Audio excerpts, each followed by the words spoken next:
Okay, already recording. Cool, I'll just get started. So, hey, thanks, Sal, for joining me live. If anyone else pops on live, then you are automatically in the draw to win a free power hour session with me. So that's the nice thing about doing it on Zoom today, is I know that you're here live rather than on Facebook where I have to con people to comment so that I know that they're there. So, and yeah, if you're joining later, then say hi when you join, or if you're watching the replay, say hi in the comments. I'll probably pop this up in my Facebook group eventually, but I will send this out via email as well for people to watch. So if you don't know me watching the replay, I'm Kate, business owner, world traveler, digital nomad, and I'm currently based in New Zealand, my home country, in my hometown, Christchurch. And I love helping people and business owners to get their lives back and spend more time doing what they love. And that's why I call my business Out of Office. Okay, so welcome along to the workshop today. I'm going to help you to get out of your own way and get some delegation in your business for the win. I'm going to give you some story time, some relatable examples, and then 3 takeaways at the end so that you can help to get started on your delegation journey, or just really smooth out the process for you if you are already delegating to people in your business and life. I talk about business and life because to me, they are blended.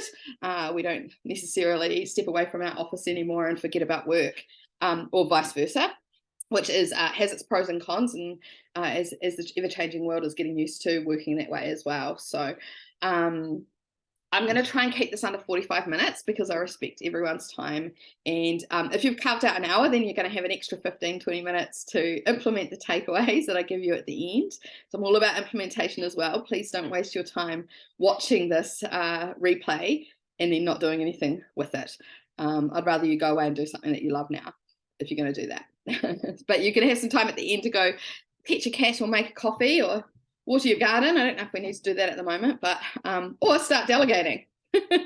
Whatever else you like to do out of office.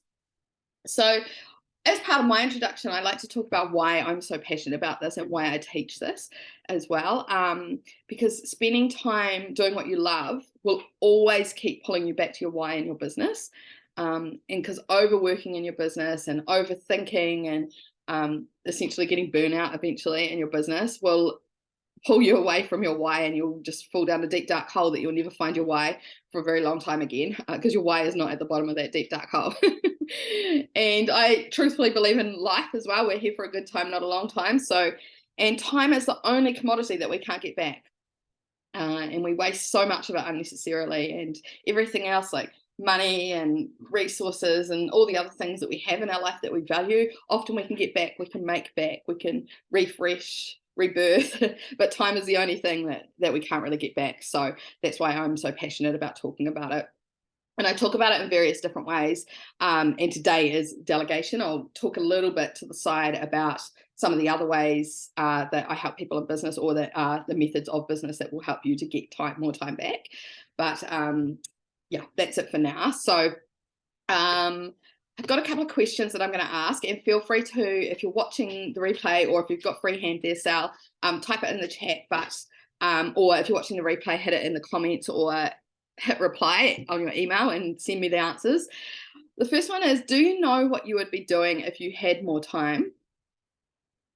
And this is either will come to you instinctively, you know, you've thought about it, you dream about it, you want it to happen, or you don't actually know because you are so focused on the day-to-day life that you haven't actually even been able to consider, let alone do some of the stuff that you would love to do. Okay. And the other thing that I want you to answer is, why did you start your business? And feel free to share, reply in the comments, let me know. And if you don't feel comfortable sharing, that's fine. Just hold that thought in your mind. So feel free to pause if you're watching the replay as well. What would you be doing if you had more time? Think about it. And why did you start your business?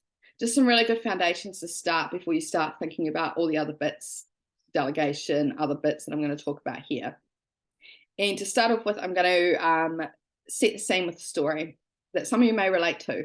These are clients that I started working with, and how they use delegation to fast forward and have success in their business. And this will be relevant to anyone who is a service-based business, but also who is required to be in person for specific parts of their business. So their business cannot be fully automated, which I don't actually know many people who have a service-based business that don't need to have themselves ingrained somehow in their business. So these are two ladies that came to me. They're friends. They're both yoga teachers, doing separate yoga stuff around the place as part-time businesses. They joined together to create a new business together, a yoga business, new online business, although it does have some in-person parts to it as well now. In their outside of yoga life, they are full-time workers. One works in corporate, one is a teacher or actually a principal. They are mothers, wives, community leaders. They have a lot going on outside of their yoga business life as well. They came together because they saw a need in the market, and that is often why people will start their businesses. They saw a need in the market and they wanted to create this side hustle that eventually long-term will become a full-time thing for them or their full-time income. They're very passionate about it and they were determined to make it work, and they had some great long-term vision. They had done some, when they came to me, they had done some marketing training, so they knew exactly how they wanted to move forward and lay everything out and unfold the business. But they didn't have time to do it themselves. They didn't necessarily have the skills either, the tech skills, but they didn't have the time, and they were so determined to make it work. They didn't want to give up their weekends, which they were using already to teach yoga in person, or their evenings that they were spending with their loved ones or doing other things that they loved. And yeah, they had other commitments, but they didn't want it to prioritize either their deadlines that they had. They had some pretty hefty goals and time frames that they wanted, and they wanted to keep the momentum. They didn't want life to get in the way and other things to happen and fizzle out this side hustle. They wanted it to keep rolling with the momentum that it had. So utilizing some of the delegation stuff that I'm going to share with you today, they were able to get their business up and running and have 4 online courses ready to launch within 2 months. They didn't have to give up any of their weekend time, and they just then were able to just focus on teaching their yoga teacher practices, marketing, which they love to do, and creating some amazing content that they love to do. They create so much content, these ladies, and I think a big part of it is their passion, but also the delegation that they do in their business.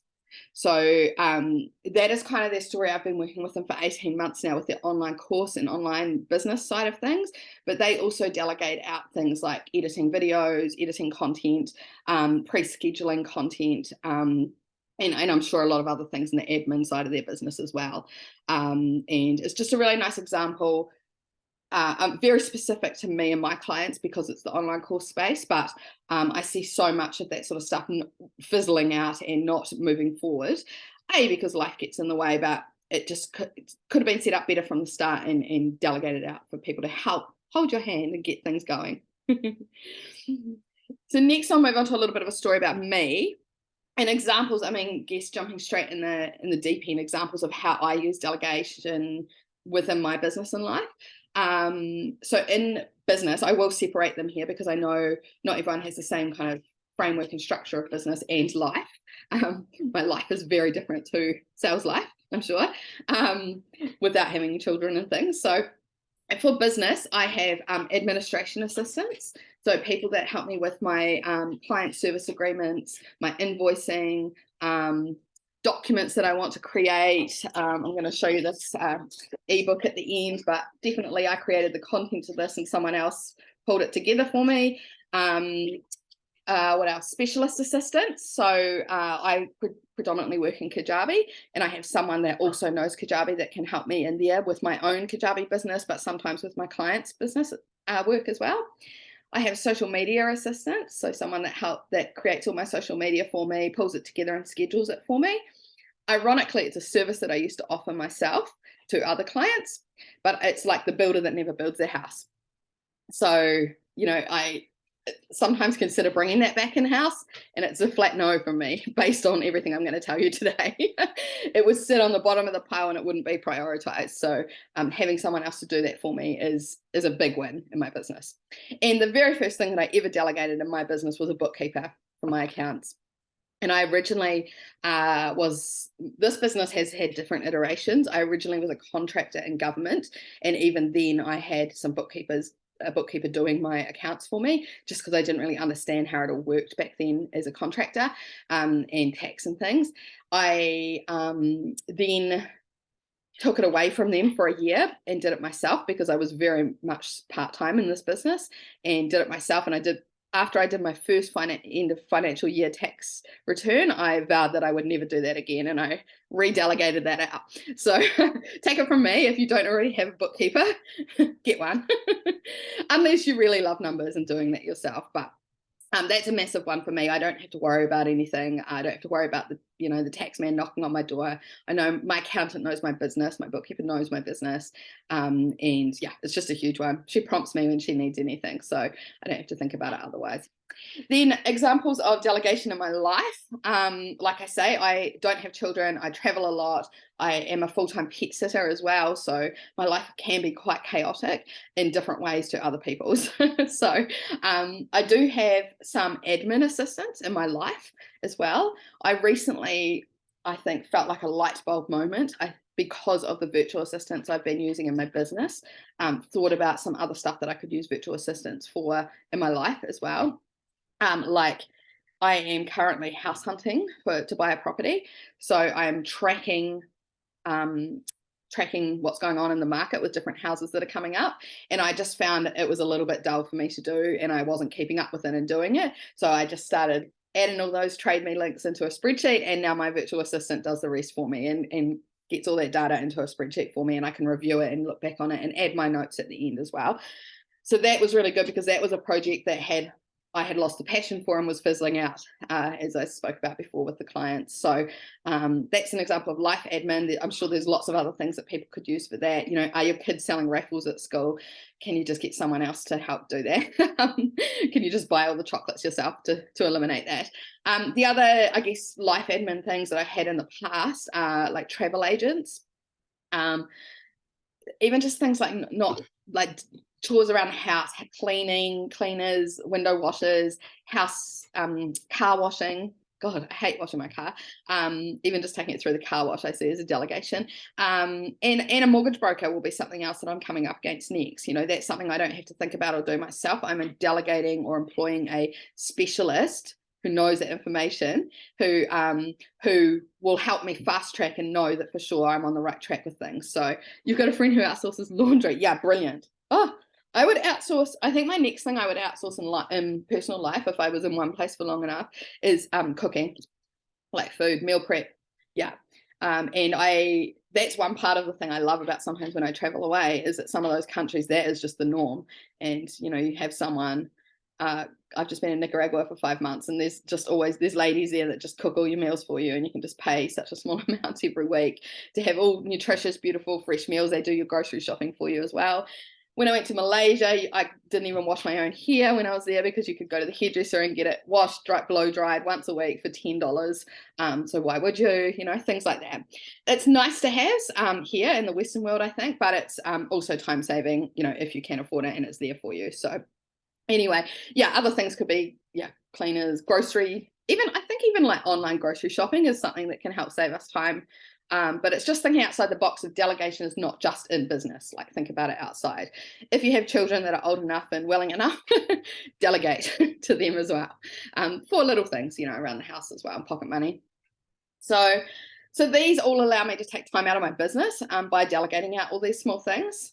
Yeah, you don't do the full grocery shopping here. I actually love grocery shopping, but yeah, when I'm busy, it's things fall apart. So but these allow me to play fun auntie in school holidays. Like I was just saying, I went to Willowbank yesterday, go to school concerts, sporting events on the weekends, go hiking, or go and do things during the week that, while the rest of the world's not there, and enjoy places that not everyone's there on all the weekends, catch up with friends, travel, or just chill out. They also allow me to be more creative, because I give up my brain space that it needs, rather than trying to figure out my own end of year financial accounts. I have more brain space to be creative and create new things in my business and my clients' businesses, rather than filling the time with all the things and wearing the busy badge. And all without my clients being compromised as well. So, for example, yesterday while I was out with the kids, I had virtual assistants in the background helping one of my clients with a technical issue that they had on their Kajabi account, you know, and that was all done and dusted by the time I got home in the evening without my input. So, you know, that's why I talk about being a bottleneck in your business. If that had waited until I could get to the email, then that client's waiting another day or longer for me to then be able to pass that on to someone or try and fix it myself. So just a really great example. I wrote here on my notes, two assistants sorted my client urgent fixes while I fed goats. So yeah, I did feed goats yesterday. And delegation is just one part of the puzzle. That's what I was talking about before. But it's an important one, and it's often dismissed until we're ready, until we can afford it, until we can find the right person, or we've prepared everything, like done all the processes and videos and got all the notes ready to hand over. That's often what we, you know, have sitting there before we can delegate. In a side note, the other parts of the business success, according to my puzzle, are automation, accountability, boundaries, and implementation. So, and they are bits that I talk about often on these workshops that I do every couple of months. Yeah, the last one I spoke about recently was about just creating more time in your business, and we went through all 5 of those topics just to go through that. So, a big quote that I have in my ebook here is that we accomplish all that we do through delegation, either to time or to other people. So it's just something to sit with as well. If you're not delegating, then you are delegating your time to the time hole. And whether that's a priority for you or not, time is happening. So I made a wee list here of things that you're definitely ready to delegate if you can relate to any of these. So when there's never enough hours left in your day, when you find yourself chasing your tail, like this dog is here, hang on, and getting bogged down in the stuff that you hate doing and didn't originally come into business to do, when you need a specialist who is knowledgeable in a particular field, industry, or program, and when you don't have the time to learn the skill or upskill yourself, when you despise any part of your business, notably the time it takes you away from your family, or the tasks that take you away from the parts of the business that you love doing. So you're finding yourself less and less able to do those parts that you love or spend the time with those that you love. When you're becoming overwhelmed more often than not, when you're spreading yourself thin across your clients, your projects, and your tasks, when you're in the growth stage and you're becoming the bottleneck in your business, which was kind of the example that I was talking about before, and when you want to take a step back from your business for other priorities, these are all often signs that you're ready to delegate in some form or not. And like I said, mostly business related stuff, but delegating in your life can, of course, help your business as well. And more specifically, if you've got an inbox full of clients or potential clients that are awaiting responses, if you're at full capacity and perhaps at best you have a wait list for your clients, your to-do list never gets completed and just grows by the day. You've dropped a passion project because you can never find the time to start or continue with it. So what have you got sitting on the side there that you often think about but can't get to? You're holding up projects because you have the knowledge required for it to continue.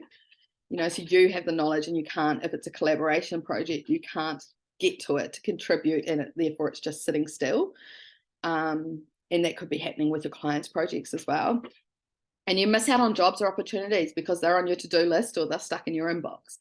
I know for a while there, one of the reasons I brought on board an admin virtual assistant to help me with service agreements, and that is because I was getting really procrastinated with getting proposals out. She helps me with the service agreements now, but it's just freed up my time a lot more to get the proposals out and streamline them a lot more. And I'm about to add more admin into that side as well. So yeah, if you can't make fast decisions and you due to needing to have all your ducks in a row, so often by the time you have some really good streamlined process and delegation, you're able to make really quick decisions. You get charged late payment fees by the IRD or ACC or any other suppliers because, you know, that's sitting on the to-do list. You eat crackers, chips, and toast for most meals. I think that's an example of where I know I need delegation in my business. where I never forget to eat. I love food, but if I haven't been prepared enough, and I'm doing too much stuff in my own business, then that is what it falls down to nutrition wise for me. You do all the business and life admin after dark or on the weekends, which is a really easy one to do, especially creeping into winter here. And you're always online. You find yourself always online or logged on, without maybe specific business hours, or you're just there, you're ready to go, or you're doing two things at once. Yeah, they're just a little bit more specific. Some of them are really specific to things that happened in my business, just to understand where delegation can help you out in things that you haven't necessarily thought about, how the outcome is going to be for you based on having delegation. You think like a virtual assistant, for example, will come into your business and help you to do those accounts, and that's great, that's done. But you haven't thought about the ongoing effects of that. Now I can cook a roast dinner. Now I can, feed myself, go to the gym, things like that. Yeah, in your life. So next I'm just going to quickly talk about, probably won't be that quick at all, but the sort of 5 or 6 things that are obstacles that are often stopping us from delegating, and then how we can flip that and think about it a different way. So the 5, 6 things are money, so not wanting to spend the money, feeling the need to control or perfectionism, finding the right person to do the job or the right fit for your team or business. You don't realize what you could be doing, and your head is often in the sand about, what it could be that could help, or that you could be doing at the other end of some delegation. If you're the world champion of being busy, you must keep the title. Or if it's just too big and overwhelming, you don't know where to start. So we'll just go through each of those now. So money, I think when you're starting out in business, or you're in the early part of your business, and you maybe haven't invested a lot into your business, then that can be the big thing when you're thinking about delegation, or when someone says that maybe you need to get a virtual assistant or a whoever to come and help you in your business. But I think you just need to consider the long-term value of your time versus giving it to someone else to do. And don't just consider the hourly rate as well, but the value and worth that you could be creating with that newfound time. A really easy way to think about it too is often someone you're delegating to will be a lesser hourly rate than what you are, and therefore it's a no-brainer often. But yeah, I think always thinking about the outcomes and the value that that's going to give you to move forward and grow more. Also consider the difference between hiring someone as a contractor specifically to do that job rather than a full-time employee. I think that's something that the pandemic has helped us with, definitely. But prior to that, when I was a virtual assistant myself, it was something that we had to educate people on a lot. That's by hiring someone who is a freelance contractor to do a specific job for you is a really great cost savings. If you get the right person. Sometimes it's trial and error getting there, but you don't have to think about paying out sick leave, annual leave. There's no additional tax or KiwiSaver or HR commitments, and they're more inclined to do a better job for you because they're specialists and they're fast at what they do. So I have a really cool story here that's completely unrelated to delegation, really, but if you think about it as a contractor doing projects, this is, the speed and time will help you here. When I was in Guatemala 5 years ago, it's pretty third world country. The bus system in the town that I was in was so amazing. So there's no bus stops there. The roads are mud. They have the old American school buses, and they overfill them to Jesus, literally chicken buses with chickens and all the bags on top and everything. But it just worked so well. Then I returned back to New Zealand, back to Wellington, and this was the time when, and I think it still happens all the time in Wellington, where the bus organisation can't agree with the council, and there's new bus stops and the routes weren't working and they weren't getting extra pay to do this extra stuff, and so there wasn't enough buses, and I was catching Ubers to work in my government job there because I literally couldn't get a bus. When the bus came, it was already full, or it just didn't come. They were all getting cancelled. And the difference here, and this is the example I'm making, is that in Guatemala there's no one central bus company and there's no bus stops. A driver and his mate who collects the money go first thing in the morning to the central bus depot. They hire a bus for the day and they do one road, back and forwards, as fast as they can, as jam-packed as they can to collect as much money, because the faster they can go, the more routes they can do that day and make the money. So they essentially hire the bus for the day. Doesn't matter how many routes they're going to take, how many journeys they're going to take, how many people they're going to take. That's on them. That's the profit that they make. So it just works so efficiently. They literally, you stood on the road and waved it down. You didn't have to walk to a bus stop, wait for a bus. There was no schedule. They were about every 5 minutes. You never had to wait long. And it just works so efficiently. And I often see this when I travel, that the Western world has overcomplicated things. But that's just an example of maybe a contractor will work faster for you. They know exactly what they're doing. And it's in their best interest to keep moving forward and move faster for you. So that's the money side of things. Next, I was talking about control and perfectionism. So a common one that's often in the you don't know what you don't know pile. You think maybe that no one can do the job better than you. It's not going to be perfect. Your clients will know that someone else has done it. All these kind of things. But have you ever considered that someone else is going to do a better job than you? An expert in their field, like you are in yours, and you're not only saving time, but you're improving your service and your business in the ways that you haven't even thought about or don't know exist yet. So this personally has happened for me, where I've brought someone on board a little bit unsure about it, and they've been able to suggest even better processes and ways to do things that they know from working with other clients and other experiences. So it's kind of like a good old collab together. Yeah, so control perfectionism. It does take time if you're a complete control freak and perfectionist, and it may even take multiple people to get through. But once you get in the right rhythm and with the right people, and get some of your own processes in place as well to help onboard people, which I talk about in my ebook, then definitely you can release some control and perfectionism and let them be the perfectionists in your business. Finding the right person to do the job is often a procrastination method more than anything. And these days there's more ways to delegate than ever. If you just look online, look locally, ask around, think outside the box. Virtual assistants are, a really common thing now, as opposed to pre-pandemic, when we often had to explain to people what that meant. Tradies obviously is a big one when you're looking for stuff around the house and in your home as well. Online services, Googling, and if you can't find someone, ask others, or ask someone that's providing a similar service if they'll consider doing that particular service for you. Often that's an opportunity for a service provider. So if it's something that you think nobody does, I'm sure someone will do it for you if you ask. The power in asking. You don't realize what you could be doing, and often your head is in the sand. So this is one that you might need to do some quiet thinking and journaling about. As a business owner that can become 24/7 in their business, you can easily move away from what I was talking about at the start of this webinar, the why, and actual day-to-day logistically what that could mean. So does it mean getting out to the beach for a walk every morning? Does it mean more holidays, more time with someone, more something? and like writing it down, remembering it, have photos of it, because if it is completely blacked out and you haven't thought about it for a long time, or let alone done it for a long time, then you'll just carry on with Groundhog Day.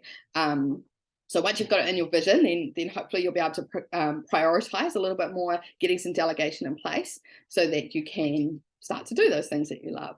And I think one way to implement this, if you really aren't sure, other than journaling, getting it in front of you, is to jump all in and make one day a month, one day a quarter, whatever it is, a priority for you to do the thing that you want to do. And that will spark the need to delegate up the priority list so that you can do more of it. So yeah, and the world won't crumble in that one day. Everything will continue to run.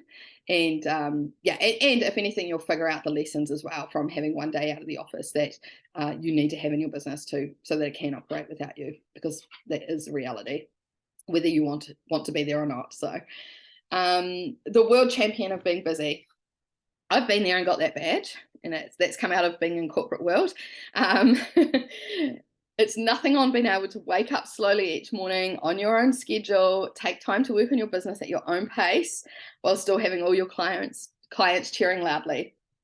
And if you do still feel the need to be busy, because for some of us it's integrated very deep, my best friend definitely so, she will refill whatever she's been able to free up, she will refill with more busy stuff. So imagine how much more you could get done if you have someone else being busy with you.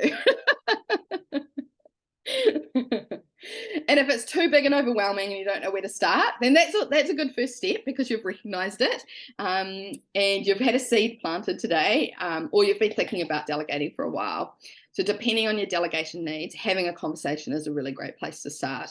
Having a bit of a brains dump, journal about it. And I've got a list in my ebook here of what kind of work that you could delegate out in business. So it's a bit more specifically to virtual assistants, but I think this ebook I wrote probably 18 months ago now, so it's probably a little bit outdated, because I think more and more stuff can be delegated by the day. So but it will help you think outside the box of, you know, other stuff you could be delegating to free up time as well. So and they're often services that already exist, so you luckily don't have to go searching for them too far usually, to be able to find them. So yeah, so that's the big top 6, and hopefully that's helped you to think about extra stuff and outside the box, and even just implementing little things today to start dropping things like that out. Sal, do you mind sharing? Do you delegate out in your business? Do you know, I do. But I actually in between VAs at the moment, and Yeah. that's because the firm that I had, I've not had some great support from them. Yeah. Yeah. So when it's done right, it's incredible. But I Yeah. found with this firm, I was constantly fixing things because they decided to go and apply their own expertise. Yeah. I think it's really important to have that communication open as Yeah. well. Absolutely. Yeah. Because when you're given really strong instructions on what somebody likes, and you know that client, don't just go off and wing it your own way without just double checking that they're okay with it. Yeah, absolutely. And do you, I mean, I'm not sure how long you've been working with that company, but do you think you learned some lessons from that you will be more aware of or apply in starting with a new company? It's a bit of a, you didn't know what you didn't know until you. Yeah, it was, but it was also they kept replacing the VAs on me, so they have a really high turnover. I've noticed. Yeah. Yeah. If I had stuck to my guns and said no, actually, I want to stay with that person, yeah, then I don't think I would have had the problems, and they wouldn't have lost me as a client. Yeah. No, that's absolutely fair enough, and I think that's a really actually important point to make too. Is that especially for people maybe that have come out of corporate world into own business, is there can be some churn and some turnover, and you're not necessarily, you're not bringing someone on board for the rest of the business life. I mean, ideally that would be the great situation, but also for me personally, like I've probably worked with a few different people now on and off, and it's to do with the growth of my business as well sometimes, or the need to delegate in different places. Like where I started, I just needed someone doing this, but now actually, it would be more helpful if I had other people doing these things and I could do that. And and I think it's one of those things, right? Like if the customer journey is important no matter where you are, whatever business you're doing. Yeah. If you're a VA type business, then that communication is so important. You need to understand the client, because nobody's going to have the same ideas on how they want things done. Yeah, absolutely. So communication is just so underrated. It is. And having, without scaring anyone off that too, having the right information or your communication yourself, I guess, in place to start. And that's something that might, for anyone else, that's considerations and discussions to get started is what I've got in the ebook as well. Because if you're procrastinating on starting working with someone because you don't know the right questions to ask, or you don't know, and it's never for sure, but you don't know where to start, what to do, what the expectations are, and like you say, the communications and when you work on your own, I think it's really easy to overlook the fact that somebody else needs to know your processes.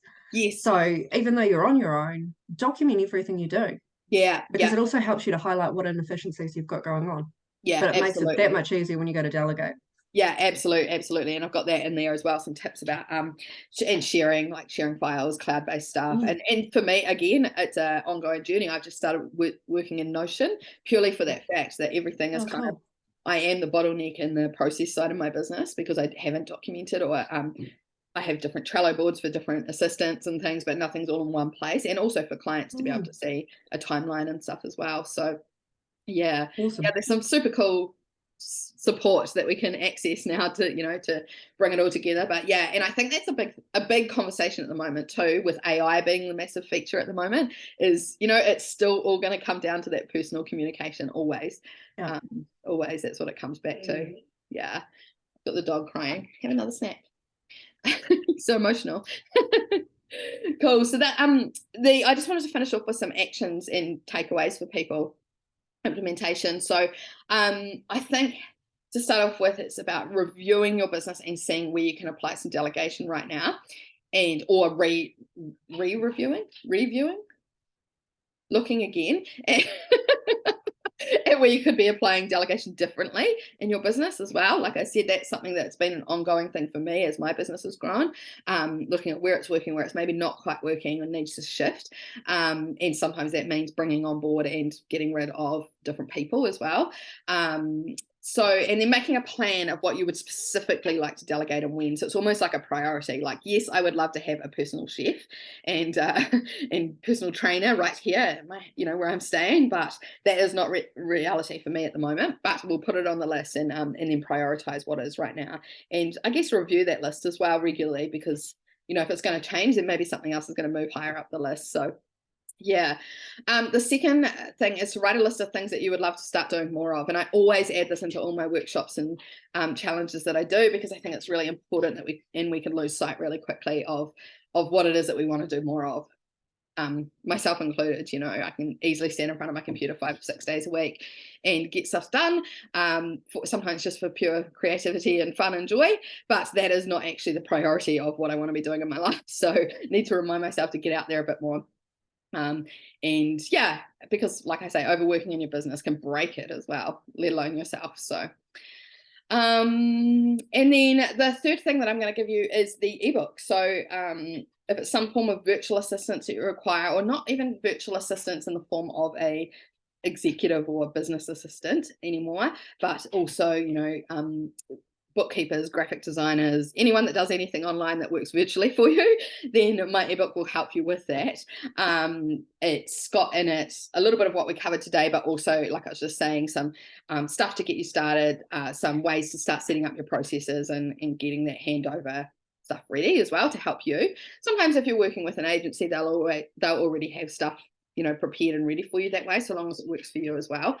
So my book's called Ready, Set, Delegate.